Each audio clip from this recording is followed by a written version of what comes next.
नमस्कार, माझा India news. Pimpri चिंचवडमध्ये फेरीवाला हॉकर्स महासंघाच्या वतीने पिंपरी चिंचवड महानगरपालिकेवरती भला मोठा असा आज मोर्चा करण्यात आला. छत्रपती शिवाजी महाराजांचा, छत्रपती संभाजी महाराजांचा, राजमाता जिजाऊंचा, भारतीय घटनेचे शिल्पकार परमपूज्य डॉक्टर बाबासाहेब आंबेडकरांचा, राजमाता जिजाऊंचा, त्यागमूर्ती माता रमाईचा, साहित्य सम्राट भारतरत्न डॉक्टर अण्णाभाऊ साठेंचा, आद्य क्रांतिगुरु लहुजी वस्ताद साहेबांचा, महात्मा ज्योतिबा फुलेंचा, राजश्री शाहू महाराजांचा, फेरीवाला हॉकर्स महासंघाचा. आजच्या जो फेरीवाला हॉकर्स महासंघाच्या वतीने जो सतत अतिक्रम कारवाई असेल या संदर्भामध्ये महानगरपालिका मोर्चा आम्ही आयोजित केला होता. आणि त्या मोर्चाच्या ज्या मागण्या होत्या आमच्या, त्या पहिली मागणी होती की ज्या लाभार्थ्यांनी 1400 रुपये भरले त्यांना लायसन दिलं पाहिजे.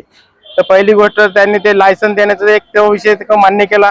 दुसरा मागण्या ते 1400 रुपये शुल्क भरणं बंद केले होते, ते सुद्धा या एक पेपरला ते प्रकरण देणार आहेत. पेपरला आल्यानंतर आमचे जे लोकांना माहिती झाल्यानंतर ते लोकांनी 1400 रुपये भरून घ्या असे त्यांनी सांगितलं. दुसरं काय, अतिक्रम पता करणं, सतत वादविवाद झाल्यास गुन्हे दाखल करण्यात येत होते असे आम्ही त्यांच्या निदर्शनामध्ये आणून दिले की त्यांनी सुद्धा संबंधित अधिकाऱ्याला सांगितलं की बाबा असे लोकांवरती गुन्हे दाखल करण्याची कोणी भूमिका घेतली नाही पाहिजे. ही सुद्धा चर्चा सकारात्मक झाली. आणि जो हातगाड्या पतारे जप्त केलेला माल तो 8-8 दिवस महिना देत नव्हते, तो माल लवकर 2 ते 3 दिवसामध्ये सुटला जाईल असं पण साहेबांनी सांगितलं. हा अशा जे आमच्या 7 ते 8 मागण्या आहेत, त्या मागण्याबद्दल त्यांनी आजचा जो विषय होता तो एक मुद्द्यावरती बोलून त्यांनी आमच्याशी चर्चा केली. या चर्चेमध्ये आमचे ज्येष्ठ नेते मानवजी कांबळे होते, मी स्वतः प्रल्हाद कांबळे होते, आमच्या अनेक संघटनेचे सहभागी झालेले लोक सुद्धा होते.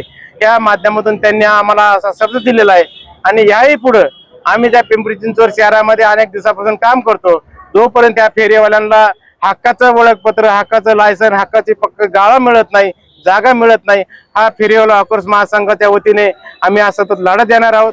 पुन्हा काय, फेरीवाल्यांना सुद्धा आवाहन करणार आहे की बाबा आपण व्यवसाय करत असताना आपण आपला व्यवसाय सुद्धा ट्रॅफिकला अडचण होणार नाही, एका नागरिकाला अडचण होणार नाही अशा सुद्धा माध्यमातून आपण त्यांचा व्यवसाय केला पाहिजे.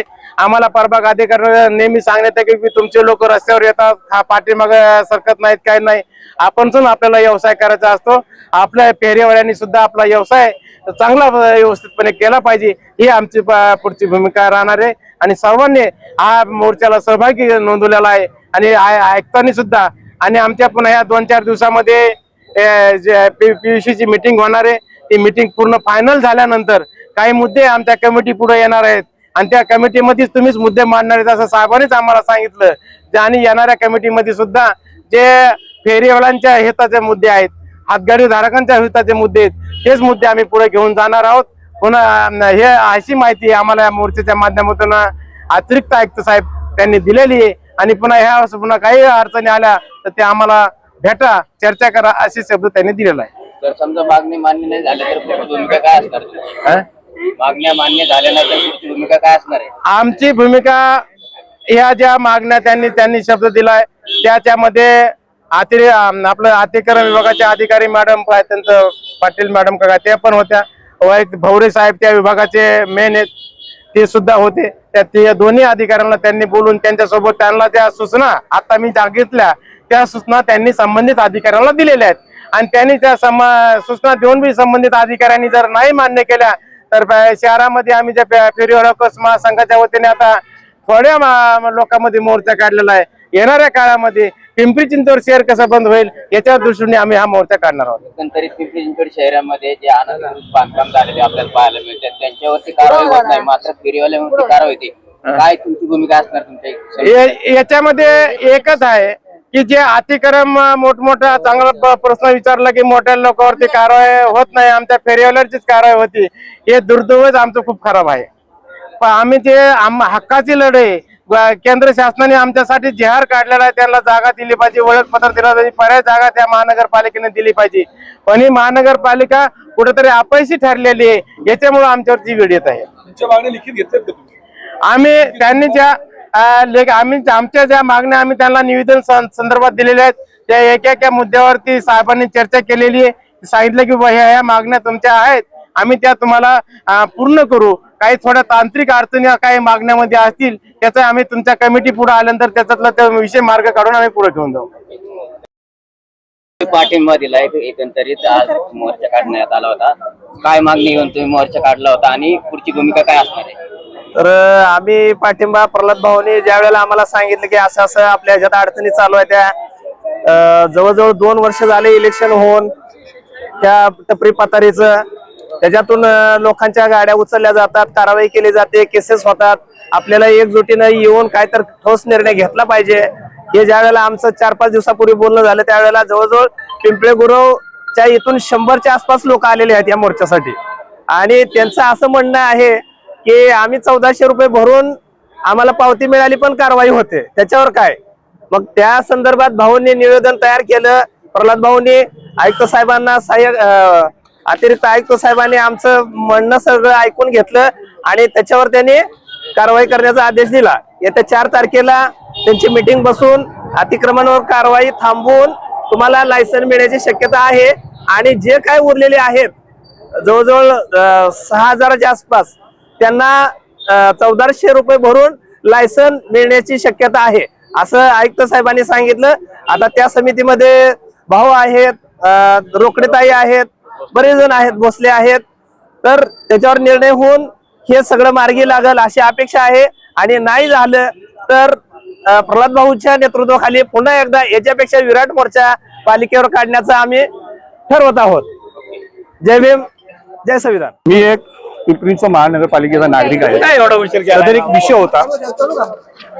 हा विषय मी 28 फेब्रुवारी 2026 ला मेल केलेला आहे आयुक्तांना. सदर माजी सैनिकाची ही एक टपरी आहे. त्यांच्याकडे 1400 रुपये भरलेली पावती आहे, त्यांच्याकडे लायसनची पावती आहे, सुप्रीम कोर्टाची ऑर्डर आहे आणि कुठेही रस्त्याला फुटपाथला येण्याचा नागरिकाला त्रास होत नाही. याचे मी फोटो पाठवलेले आहेत. आज मी आयुक्तांना भेटायला आलो, आयुक्त बाहेर असल्यामुळे आयुक्तांना भेटता आलं नाही. मी सांडभोर मॅडमला भेटलो. सांडभोर मॅडमशी मी चर्चा केली. त्या चर्चेत मी म्हणलं मॅडम हे फेरीवाल्या अथोराईज आहे, त्यांच्या सर्व गोष्टी आहेत, एवढं असताना तुम्ही त्यांच्यावर अतिक्रमण कारवाई कशी करू शकता.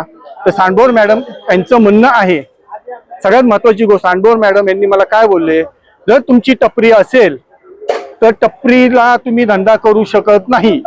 तुम्ही जसं भाजीची टोकरी घेऊन येता ते घेऊन यायचं, तुमचा धंदा करायचा आणि ती टोकरी घरी घेऊन जायची. जर टपरीला लावत असाल टपरीला परमिशन नाही. जर टपरीला परमिशन नाही तर फेरीवाल्याचा ज्यावेळेस सर्वे झाला त्या सर्वेमध्ये तुम्ही जी सर्वे करताना तुम्हाला टपऱ्या का दिसल्या नाही. त्यांच्यावर कुठलाही लेखी आदेश नाही. सुप्रीम कोर्टाची ऑर्डर आहे. 1400 रुपये ज्यांनी भरलेले आहेत, ज्या हॉकर झोनवाल्यांनी 1400 रुपये भरले आहेत त्यांच्यावर अतिक्रमण कारवाई करता येणार नाही. दुसरं त्याच्यामध्ये असं नमूद केलंय जो पण हॉकर झोन तयार होत नाही तो पण जैसे थे म्हणजे जो माणूस ज्या जागेवर सर्वे झाला त्याच जागेवर तो धंदा करू शकतो. एवढं असतानाही अतिक्रमण विभाग हे जाणीवपूर्वी फेरीवाल्याला टार्गेट करत आहे. ह्याच्यावर मी पत्रकार बंधूंना हात जोडून विनंती करतो की ह्याच्यावर तुम्ही एक विषय मांडावा आणि सांडभोर मॅडमची मदत घ्यावी, भेट घ्यावी आणि त्यांना विचारावे की त्यांच्या म्हणण्यानुसार जर टपरी असेल धंद्यापुरतं टपरी लावा आणि नंतर उचलून घेऊन जावा. हे कुठल्या कायद्या अंतर्गत त्यांनी मला सांगितलं, त्यांच्याकडून लेखी जबाब घ्यावा. माझा इंडिया न्यूज, पिंपरी चिंचवड.